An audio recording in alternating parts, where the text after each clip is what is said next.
February 4 world cancer day. ಪ್ರತಿದಿನ ಸುಮಾರು ಕಾರ್ಯಕ್ರಮ ಹಮ್ಮಿಕೊಳ್ತಾ ಇದ್ದೀವಿ. ಅದರಲ್ಲಿ ಇದೊಂದು cancer initiative, cancer awareness initiative zero to hero. So zero to hero ಅಂದರೆ ಸ್ಟೇಜ್ 0 ಅಥವಾ pre cancerous. So pre cancerous stage ಅಥವಾ ಅರ್ಲಿ ಸ್ಟೇಜಲ್ಲಿ ಡಿಟೆಕ್ಟ್ ಮಾಡೋದ್ರಿಂದ ಎಷ್ಟೆಲ್ಲ ಉಪಯೋಗ ಇದೆ ಪೇಷಂಟ್ಸಿಗೆ, ಅದೇ ಥರ ಫ್ಯಾಮಿಲಿಗೆ ಎಷ್ಟೆಲ್ಲ ಇದರಿಂದ ಪರಿಣಾಮ ಇದೆ ಅಂತ ಹೇಳೋದಕ್ಕಿರುವಂತಹ ಒಂದು ಕಾರ್ಯಕ್ರಮ. ಸೊ 2 ಎಕ್ಸಾಂಪಲ್ ಕೊಡ್ತೀನಿ. ನಮ್ಮದೇ ಆಸ್ಪತ್ರೆಯಲ್ಲಿ ಕೆಲಸ ಮಾಡ್ತಾ ಇರುವಂತಹ ಒಬ್ಬ ಮಹಿಳೆಗೆ ನಾವು ರೂಟೀನ್ ಆಗಿ ಹೆಲ್ತ್ ಚೆಕ್ ಮಾಡಿದ್ವಿ. ಹೆಲ್ತ್ ಚೆಕ್ ಅಂದ್ರೆ ನಾವು ವರ್ಷಕ್ಕೊಂದ್ಸಲ ಸ್ಕ್ರೀನಿಂಗ್ ಟೆಸ್ಟ್ ಎಲ್ಲ ಮಾಡಿಸ್ತಾ ಇರ್ತೀವಿ. ಅದರಲ್ಲಿ ಅವರಿಗೆ ಸ್ಟೇಜ್ 0 ಸರ್ವೈಕಲ್ ಕ್ಯಾನ್ಸರ್ ಅಂತ ಡಯಾಗ್ನೋಸ್ ಆಯಿತು.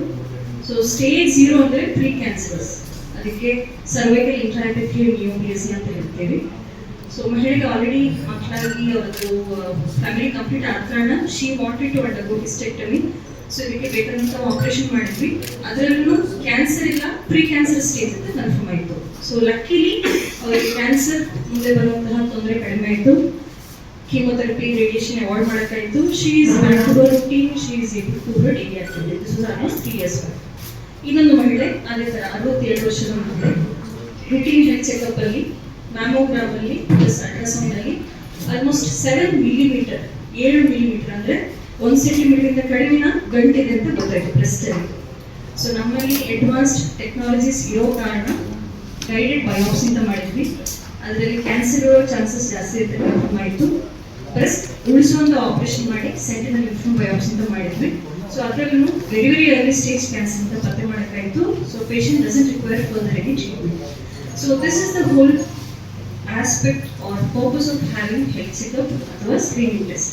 ಸೊ ಸ್ಕ್ರೀನಿಂಗ್ ಟೆಸ್ಟ್ ಬಗ್ಗೆ ಮಾತಾಡೋದಾದ್ರೆ ನಮ್ಮ ದೇಹದಲ್ಲಿ 4 ರಿಂದ 5 ಭಾಗದಲ್ಲಿ ನಾವು ಸ್ಕ್ರೀನಿಂಗ್ ಟೆಸ್ಟ್ ಅಂತ ಮಾಡ್ತೀವಿ. ಸ್ಕ್ರೀನಿಂಗ್ ಟೆಸ್ಟ್ ಮಾಡೋ ಉದ್ದೇಶ ಮಹಿಳೆ ಅಥವಾ ಪುರುಷನಿಗೆ ಸಿಂಪ್ಟಮ್ಸ್ ಬರೋಕ್ಕಿಂತ ಮೊದಲು ಕ್ಯಾನ್ಸರ್ ಪತ್ತೆ ಹಚ್ಚಕ್ಕಾಗುತ್ತಾ.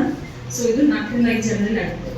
ಸೊ ಪ್ರತಿ ಮಹಿಳೆ 40 ವರ್ಷ ಮೇಲ್ಪಟ್ಟ ಪ್ರತಿ ಮಹಿಳೆ ವರ್ಷಕ್ಕೊಂದ್ಸಲ ಸ್ತನದ ಎಕ್ಸ್ರೇ ಅಥವಾ ಮ್ಯಾಮೋಗ್ರಾಮ್ ಮಾಡಿಸಬೇಕು. 21 ವರ್ಷ ಆದಮೇಲೆ ಬ್ರೆಸ್ಟ್ ಸೆಲ್ಫ್ ಎಕ್ಸಾಮಿನೇಷನ್ ತಿಂಗಳಿಗೆ ಒಂದ್ಸಲ ಮಾಡಬೇಕು. ಸೊ ಈ 2 ಟೆಸ್ಟ್ ಇಂದ ಸ್ತನದಲ್ಲಿ ಆಗುವಂತಹ ಬದಲಾವಣೆ ಅತಿ ವೇಗವಾಗಿ ಪತ್ತೆ ಹಚ್ಚಕ್ಕಾಗುತ್ತೆ. ಸೊ ಈವನ್ ಸ್ಟೇಜ್ 0 ಬ್ರೆಸ್ಟ್ ಅಲ್ಲಿ ಪತ್ತೆ ಹಚ್ಚಕ್ಕಾಗುತ್ತೆ. ಇನ್ನು ಸರ್ವೈಕಲ್ ಕ್ಯಾನ್ಸರ್ ಬರೋದಿದ್ರೆ ಪ್ಯಾಪ್ ಸ್ಮಿಯರ್ ಪ್ರತಿ ಮಹಿಳೆ ಸೆಕ್ಷುವಲ್ ಆಕ್ಟಿವಿಟಿ ಸ್ಟಾರ್ಟ್ ಮಾಡಾದ್ಮೇಲೆ ಅಥವಾ ಮದುವೆ ಆದ್ಮೇಲೆ ಯಾವುದು ಫಸ್ಟು ಅದು. ಸೊ 3 ವರ್ಷಕ್ಕೊಂದ್ಸಲ ಪ್ಯಾಪ್ ಸ್ಮಿಯರ್ ಮಾಡೋದ್ರಿಂದ ಅಥವಾ ಅದರ ಜೊತೆಗೆ HPV ಟೆಸ್ಟಿಂಗ್ 5 ವರ್ಷಕ್ಕೊಂದ್ಸಲ ಮಾಡೋದ್ರಿಂದ ಸ್ಟೇಜ್ 0 ಸರ್ವೈಕಲ್ ಕ್ಯಾನ್ಸರ್ ಅಥವಾ ವೆರಿ ಅರ್ಲಿ ಸರ್ವೈಕಲ್ ಕ್ಯಾನ್ಸರ್ ಪತ್ತೆ ಹಚ್ಚಬಹುದು. ಇನ್ನು 2 ಭಾಗ ಇರೋದು, ಒಂದು ಸ್ಮೋಕಿಂಗ್ ಹಿಸ್ಟ್ರಿ ಇರೋರಲ್ಲಿ ನಾವು ವರ್ಷಕ್ಕೊಂದ್ಸಲ ಲಂಗ್ಸ್ ಇದು CT ಸ್ಕ್ಯಾನ್ ಮಾಡಿಸ್ತೀವಿ. ಲಂಗ್ಸ್ ಇದು CT ಸ್ಕ್ಯಾನ್ ಮಾಡೋದ್ರಿಂದ ಲಂಗ್ ಕ್ಯಾನ್ಸರ್ನು ವೆರಿ ಅರ್ಲಿ ಸ್ಟೇಜ್ ಪತ್ತೆ ಮಾಡೋಕ್ಕಾಗುತ್ತೆ. ಅದೇ ಥರ 50 ವರ್ಷ ಮೇಲ್ಪಟ್ಟ ಎಲ್ಲ ಜನಸಾಮಾನ್ಯರಲ್ಲಿ 10 ವರ್ಷಕ್ಕೊಂದ್ಸಲ ಕೊನೋಸ್ಕೋಪಿ ಅಥವಾ 5 ವರ್ಷಕ್ಕೊಂದ್ಸಲ ಸಿಗ್ಮಾಯ್ಡೋಸ್ಕೋಪಿ ಮಾಡೋದ್ರಿಂದ ದೊಡ್ಡ ಕರಡಲ್ಲಿ ಏನಾದರೂ ಬದಲಾವಣೆ ಗೊತ್ತಾಗುತ್ತೆ. ಇನ್ನೊಂದು ವೆರಿ ಸಿಂಪಲ್ ಟೆಸ್ಟ್ ಇರೋದು ಬಾಯಿಯ ಕ್ಯಾನ್ಸರ್. ಸೊ ಬಾಯಿ ಜಸ್ಟ್ ಪರೀಕ್ಷೆ ಮಾಡಿ ಬಾಯಿಯ ಒಳಭಾಗವನ್ನು ಕಂಪ್ಲೀಟ್ ಆಗಿ ನಾವು ತಪಾಸಣೆ ಮಾಡಿದ್ರೆ ಅದರಲ್ಲೂ ಸ್ಟೇಜ್ 0 ಕ್ಯಾನ್ಸರ್ ಅಥವಾ ಪ್ರೀ ಕ್ಯಾನ್ಸರ್ ಸ್ಟೇಜಸ್ ಪತ್ತೆ ಮಾಡ್ತೀವಿ. ಸೊ ವೆರಿ ಇಂಪಾರ್ಟೆಂಟ್ ಮಾಧ್ಯಮ ಮಿತ್ರರು ನಿಮ್ಮ ಮೂಲಕ ಗೊತ್ತಾಗಬೇಕಾದ್ರೆ ಏನಂದ್ರೆ ಸಿಂಪ್ಟಮ್ಸ್ ಬರೋಕ್ಕಿಂತ ಮೊದಲು ರುಟೀನ್ ಆಗಿ ಹೆಲ್ತ್ ಚೆಕಪ್ ಮಾಡಿಸ್ತಾ ಇದ್ರೆ ಅಟ್ಲೀಸ್ಟ್ ಕೆಲವು ಕ್ಯಾನ್ಸರ್ ಪತ್ತೆ ಹಚ್ಚಿ ಬೇಗ ಗುಣಮುಖರಾಗಬಹುದು. ಅದೇ ಥರ ಅನ್ನೆಸರಿ ಫರ್ದರ್ ಟ್ರೀಟ್ಮೆಂಟ್ ಬೇಕಾಗಿಲ್ಲ. Thank you. ಅದರ ಮುಖ್ಯ ಉದ್ದೇಶ ಏನು ಅಂತ ನಮಗೆ ಗೊತ್ತಾಗಬೇಕು.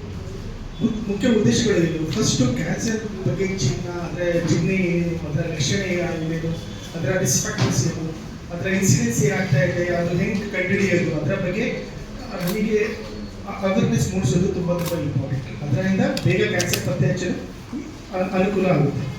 ಸೆಕೆಂಡ್ ಏನಂದರೆ ಕ್ಯಾನ್ಸರ್ಗೆ ಅದರ ಜೊತೆ ಹೊಂದಿರುವ ಭಯ ಆಗಲಿ, ಇಲ್ಲಾಂದರೆ ಕ್ಯಾನ್ಸರ್ ಬಗ್ಗೆ ಅದರ ಜೊತೆ ಹೊಂದಿರುವ ಏನಂತಾರೆ ಇದೊಂದು ಕಳಂಕ ಅಂತಾರೆ, ಅದು ತುಂಬ ಇದೆ ಸೊಸೈಟಿಯಲ್ಲಿ. ಅದು ಹೇಗೆ ನಾವು ನೋಡೋದು, ಚಾಲೆಂಜ್ ಮಾಡೋದು, ಆದಷ್ಟು ಭಯ ಕಮ್ಮಿ ಮಾಡೋದು, ಆದಷ್ಟು ಕ್ಯಾನ್ಸರ್ ಜೊತೆ ಅಟ್ಯಾಚ್ ಆಗಿರೋ ಕಳಂಕ ಅದು ಕಮ್ಮಿ ಮಾಡೋದು, ಅದು ಪ್ರಯತ್ನ ಮಾಡೋದು 2ನೇ ಮುಖ್ಯ ಉದ್ದೇಶ.